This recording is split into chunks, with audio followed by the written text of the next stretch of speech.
Hello students, properties of determinant 12th class का topic है। मैं आज आपको उसकी प्रॉपर्टीज समझा रहा हूँ एग्जाम्पल के साथ, ताकि आप इनको यूज कर सको और कुछ टिप्स भी दूंगा जिनसे कि इससे रिलेटेड प्रॉब्लम जो है हमारी सॉल्व हो जाती है। तो फर्स्ट प्रॉपर्टी है हमारी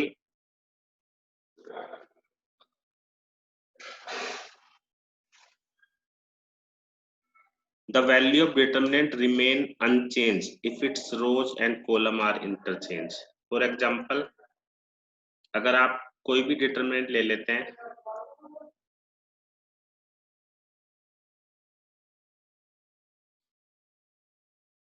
कुछ भी लिख देता हूं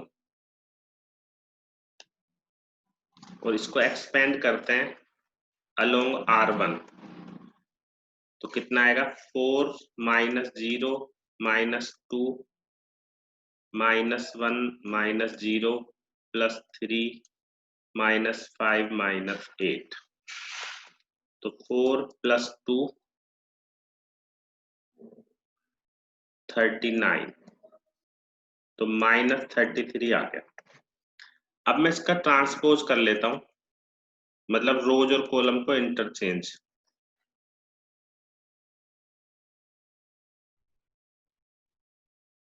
ठीक है, अगर हम इसको अब एक्सपेंड करते हैं तो देखिए कितना आता है 1 4 माइनस 0, फिर माइनस 1 प्लस 1 हो जाएगा 2 माइनस 15 प्लस 2 0 माइनस 12।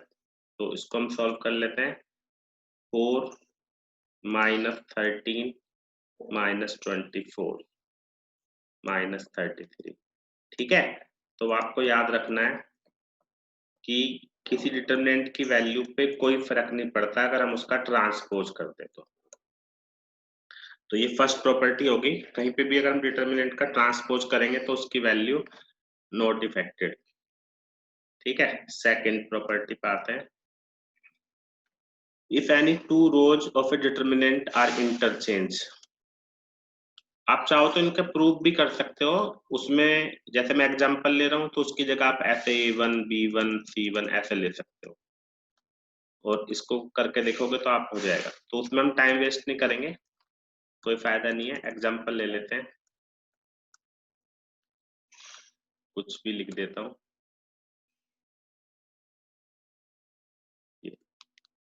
देखो, आप इसको एक्सपेंड करोगे तो कितना आएगा, जल्दी जल्दी कर लेते हैं। 0 माइनस 5 माइनस 2 लेंगे, 0 प्लस 10 3 लेंगे तो माइनस 1। तो आ गया माइनस 5 माइनस 20 माइनस 3 माइनस 28। अब हम क्या करते हैं, इसमें दो रो को इंटरचेंज कर लेते हैं। तो अप्लाई R1 R2 इंटरचेंज। तो डिटरमिनेंट ए क्या हो गया, -1 0 5 1 2 3 -2 1 0। इसकी वैल्यू को एक्सपेंड करते हैं, निकालते हैं। तो 0 -3 फिर 0 फिर +5 1 +4। तो ये कितना आ गया 3 + 25 28। तो वो माइनस था, ये प्लस हो गया। तो क्या याद रखना है आपको, अगर एनी टू रोज और column of a determinant are interchange, अगर किसी डिटरमिनेंट की कोई दो रो या कॉलम को आपस में इंटरचेंज कर देते हैं तो उसका साइन चेंज हो जाएगा। मतलब पहले नेगेटिव था तो फिर पॉजिटिव आ जाएगा, पॉजिटिव होगा तो ये बात ध्यान रखनी है। ठीक है, मतलब ए इक्वल टू फिर -a हो जाएगा। नेक्स्ट, अगर किसी डिटरमिनेंट की कोई सी दो रो या कॉलम इक्वल है, मान लेते हैं 1 2 3 4 5 6 1 2 3, तो R1 और R2 R3 इक्वल है, तो इस डिटरमिनेंट की वैल्यू 0 हो जाएगी। ठीक है, वेरीफाई कर सकते हो। एक्सपेंड कर देते हैं, 15 -12 -2 12 माइनस 6 प्लस 3 8 माइनस 5, तो कितना आ गया 3 12 9 0। तो क्या याद रखना है कि जब भी किसी डिटर्मिनेंट में कोई सी दो रो या दो कॉलम एक जैसे आ जाते हैं तो आंसर 0 हो जाएगा। बस ये प्रॉपर्टी लिख देंगे, ठीक है। तो नेक्स्ट प्रॉपर्टी, फोर्थ, अगर किसी डिटर्मिनेंट में, जैसे डिटर्मिनेंट है ए बी सी, मतलब A1 B1 C1 A2 B2 C2 A3 B3 C3, किसी एक डिटर्मिनेंट की किसी एक रो को सेम एलिमेंट से मल्टीप्लाई कर दें या कॉलम को, तो उस डिटर्मिनेंट की वैल्यू मल्टीप्लाई हो जाती है ना।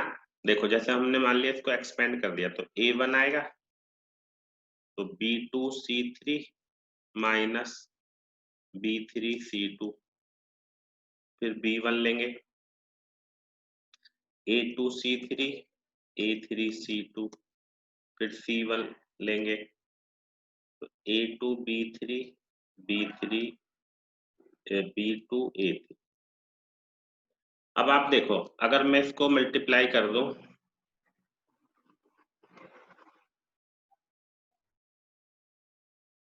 R1 बाई K, तो डिटर्मिनेंट क्या हो जाएगा K A1 K B1 K C1। तो क्लियर सी बात है कि जब हम उसको एक्सपेंड करेंगे तो कौन से एलिमेंट लेंगे, फर्स्ट रो के, मतलब K A1 फिर K B1 फिर K C1, तो K सब में कॉमन आ जाएगा। तो यानी हम कह सकते हैं कि पूरे डिटर्मिनेंट की वैल्यू मल्टीप्लाई हो जाएगी।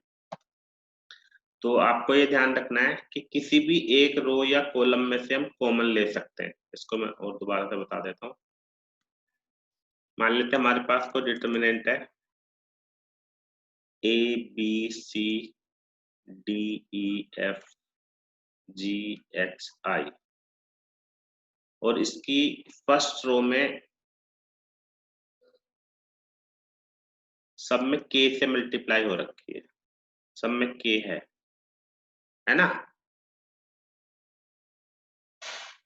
सेकंड रो में M से मल्टीप्लाई हो रखी है,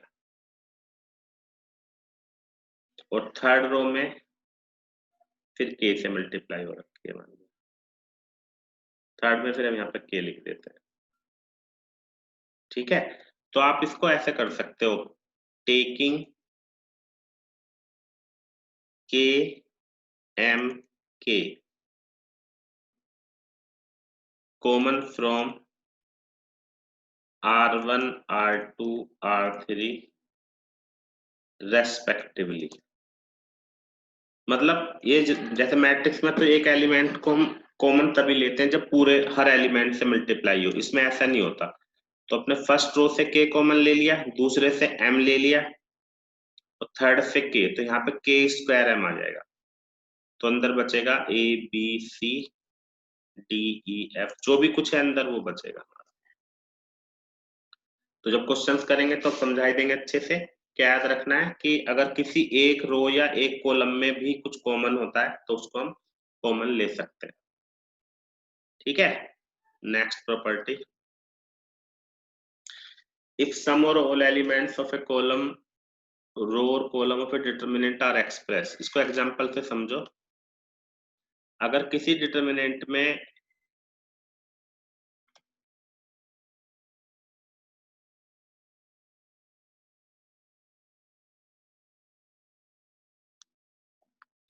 किसी एक रो में सेम, मतलब किसी एक रो या कॉलम में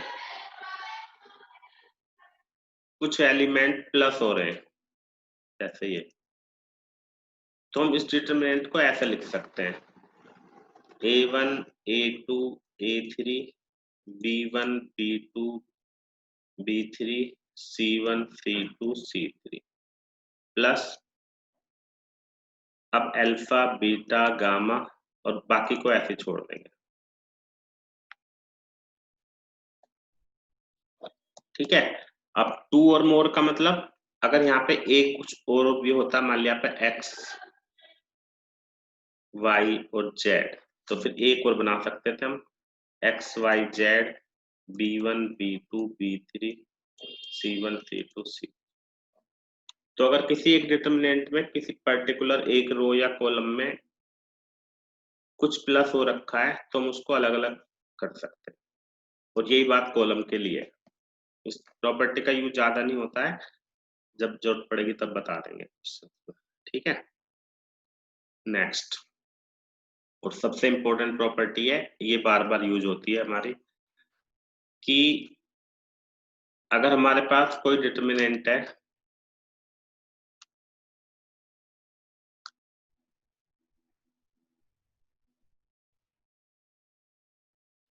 तो इसमें हम ऐसे ऑपरेशन लगा सकते हैं, आर आर आई लिख देता हूँ, आई का मतलब 1 2 3 कुछ भी, तो आर आई प्लस 2R2, मतलब यहाँ पे चलो 1 लिख देते हैं, आई आई आर 2R2, यानी R1 tense to R1 plus 2R2।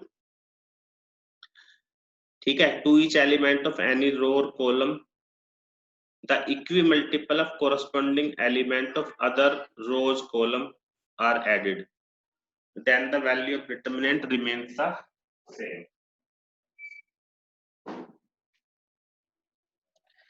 अगर किसी दूसरी रो को कुछ मल्टीप्लाई करके हम उस रो में प्लस या माइनस कर सकते हैं, तो अगर हम ये ऑपरेशन लगाएंगे तो कितना आएगा, R1 ये है हमारी, तो A1 plus 2A2 B1 plus 2B2 C1 plus 2C2, ऐसे बाकी सब अनइफेक्टेड रहेगा।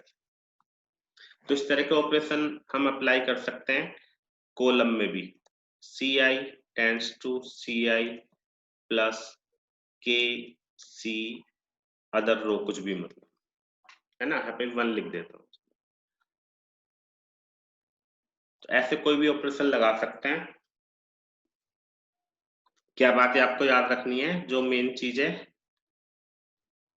वो ये कि जो यहाँ पे लिखा होगा वो यहाँ पे लिखना होगा आपको, जो यहाँ पे होगा यहाँ पे, वो यहाँ पे होगा, है ना। मतलब अगर C1 लिखोगे तो C1 tends to C1 plus या माइनस समथिंग, और अगर हमने किसी वजह से, जैसे हमने किसी क्वेश्चन में ऐसे लिख दिया C2 tends to 2C2 plus C1, तो इस 2 को हमने C2 से मल्टीप्लाई कर दिया तो फिर हमें बाहर भी डिवाइड करना पड़ेगा ऐसे। तो इसलिए कोशिश यही करनी होगी कि जिस रो में या कॉलम में हम इंटरचेंज कर रहे हैं उसमें कुछ मल्टीप्लाई नहीं करना है ना डिवाइड करना है, उस रो या कॉलम में हम दूसरी रो या कॉलम को प्लस या माइनस कर सकते हैं, मल्टीप्लाई भी नहीं कर सकते, मतलब ऐसा नहीं कर सकते C2 की जगह C2 मल्टीप्लाई C1, ये हम नहीं कर सकते। ठीक है, तो इस तरह से मैंने आपको 6 प्रॉपर्टीज बता दी। अब इन प्रॉपर्टीज से क्वेश्चन सॉल्व करने के लिए कुछ टिप्स हैं, जो मतलब सारे तो अप्लाई नहीं होते लेकिन उनसे कुछ हेल्प हो जाती है हमारी, वो मैं आपको बता रहा हूँ। प्रॉपर्टीज ऑफ डिटरमिनेंट काफी डिफिकल्ट टॉपिक होता है, इसलिए मैं इसकी वीडियो आपके लिए बनाई है। तो कुछ टिप्स बताता हूँ जिनसे आप फायदा उठा सकते हैं। सबसे पहली बात तो आपको हमेशा एक बात देखनी होगी,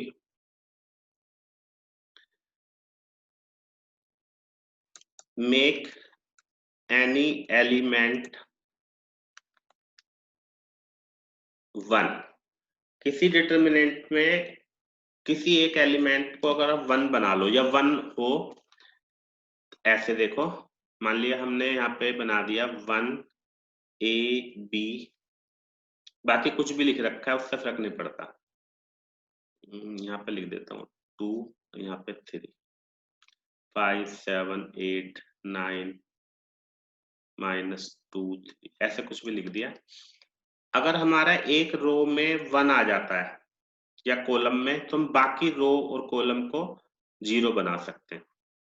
जैसे हमारा R1 है तो हम ऐसे अप्लाई कर सकते हैं, R2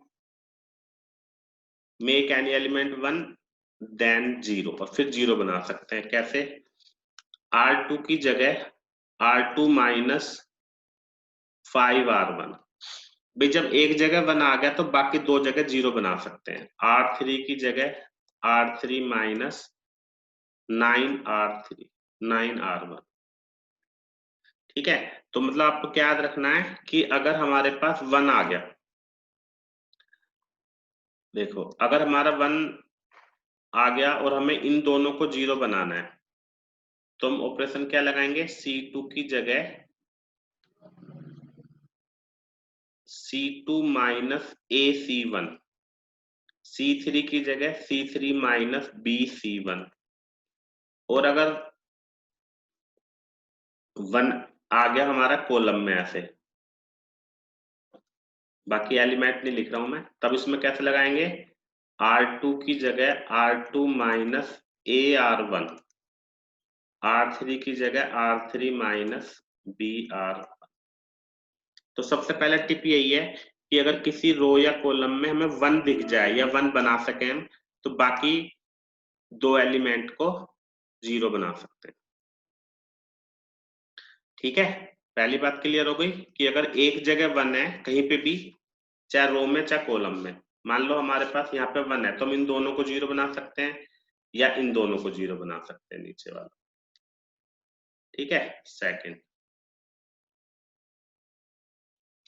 तो दूसरी बात जो मैं आपको बताना चाह रहा हूं वो ये कि जैसे आपको कोई क्वेश्चन समझ में ना आए तो आपको पहला काम ये करना होगा कि अप्लाई करके देख लो कि तीनों रो या कॉलम को प्लस करने पे सेम एक्सप्रेशन नहीं आ रहा है, आ रहा है या नहीं आ रहा है, चाहे रो वाइज चाहे कॉलम वाइज।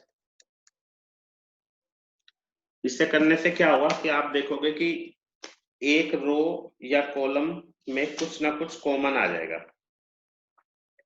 तो ये आपको कब करना होगा?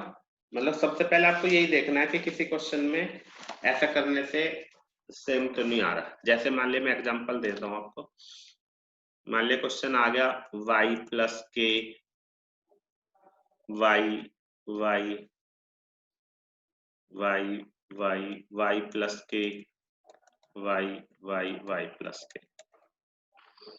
अब इसमें आप देखोगे कि अगर मैं R1 tense to R1 plus R2 plus R3 कर देता हूं तो सब जगह 3y प्लस के 3y प्लस के 3y प्लस के आ जाता है, बाकी को ऐसे लिख देते हैं।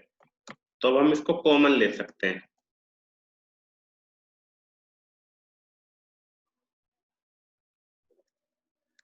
तो 3y प्लस के हमारे पास कॉमन आ गया, तो 1 1 1 और तो 1 1 आ गया तो उसके बाद आप 0 बना सकते हो क्योंकि ये मैंने आपको बता ही दिया। और एक और एग्जांपल, जैसे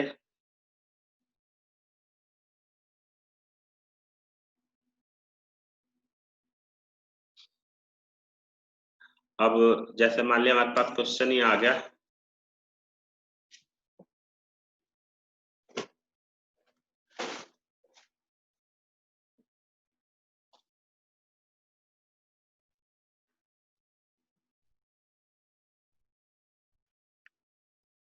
ये। तो आप इसमें एक बात देखो, अगर मैं R1 R2 R3 R1 R2 R3 add करता हूं तो यहाँ पे x plus Y plus 4z आएगा, यहाँ पे 4 है, तो हमारा ये ऑपरेशन इसमें काम का नहीं है। तो हम यहाँ पे अप्लाई करके देखते हैं, C1 की जगह C1 plus C2 plus C3। तो आप देखोगे कि ये प्लस ये करोगे तो सब जगह सेम आ जाएगा। आ रहा है? तो मतलब मेन बात हमारे को ये है कि अगर एक रो या कॉलम में एक जैसे एलिमेंट आ जाए तो हम उसको कॉमन ले लेंगे। कॉमन लेने से 1 1 1 आ जाएगा और 1 लेने के बाद हम दो जगह 0 बना के एक्सपेंड कर सकते हैं। तो ये मतलब ऐसा नहीं कि हर क्वेश्चन में अप्लाई होगा, लेकिन आपको सबसे पहले यही देख लेना अगर कोई क्वेश्चन समझ में ना आए। थर्ड पॉइंट तो अभी जो पिछले बार बता दिया वही रिपीट कर देता हूँ। अगर हमारे पास 1 1 1 ऐसे आ जाता है तो हम C2 की जगह C2 माइनस C1 लगाएंगे और C3 की जगह C3 माइनस C1। मतलब अगर ऐसे एक रो आ जाती है, और अगर ऐसे आता है तो हमें क्या अप्लाई करना होगा, R2 की जगह R2 माइनस R1। हमेशा यही अप्लाई करोगे तो आपको गलती नहीं होगी कभी भी, मतलब मेन बात ये है। ठीक है, तो ये ऑपरेशन हमें अप्लाई करने चाहिए। एक लास्ट पॉइंट और है,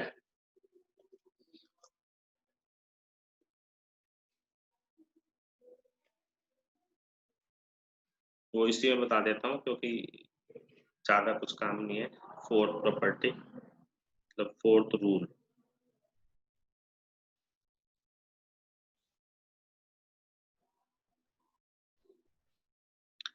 कई बार क्या होता है,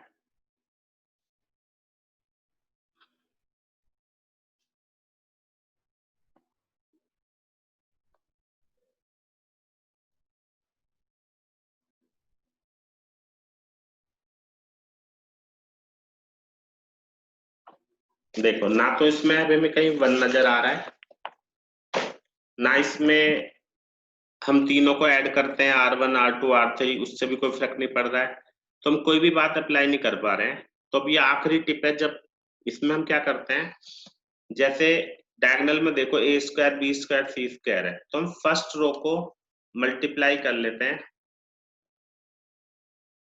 R1 को R2 को और R3 को by a b c respectively. मतलब इसको ए से, इसको बी से, इसको सी से। अब जब मल्टीप्लाई कर रहे हैं तो बाहर डिवाइड भी करना पड़ेगा। अब इसको करने से क्या फायदा होगा,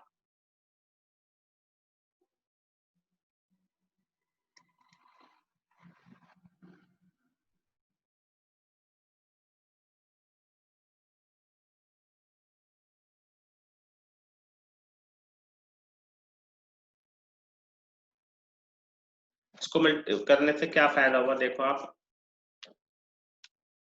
अब हम क्या करेंगे, कॉमन ले लेंगे, taking a b c common from, multiply हमने रो वाइज की थी तो कॉलम वाइज कॉमन लेंगे, फ्रॉम C1 C2 C3। तो जब कॉमन लेंगे तो क्या बेनिफिट होगा, ए स्क्वायर प्लस 1 बी स्क्वायर सी स्क्वायर ए स्क्वायर बी स्क्वायर प्लस 1 सी स्क्वायर ए स्क्वायर बी स्क्वायर सी स्क्वायर प्लस। तो आप अब देखोगे कि इसमें अगर हम अप्लाई कर दें R1 R2 R3 को प्लस करके, तो सब जगह सेम आ जाएगा। तो मतलब बहुत सारे क्वेश्चन में हमें ये देखना होगा, जब कुछ समझ में नहीं आएगी तो रो वाइज हम a b c x y z से मल्टीप्लाई कर लेंगे जो भी क्वेश्चन में होगा, फिर उसका अपोजिट कॉमन ले लेंगे। जैसे रो में मल्टीप्लाई करेंगे तो कॉलम में से कॉमन ले लेंगे। तो ये कुछ छोटे छोटे टिप्स मैंने आपको बताए हैं, क्योंकि ये प्रॉपर्टीज वाले क्वेश्चन थोड़े से मुश्किल होते हैं। जब हमें कुछ समझ में नहीं आता तो हम ये ट्राई करके देखते हैं।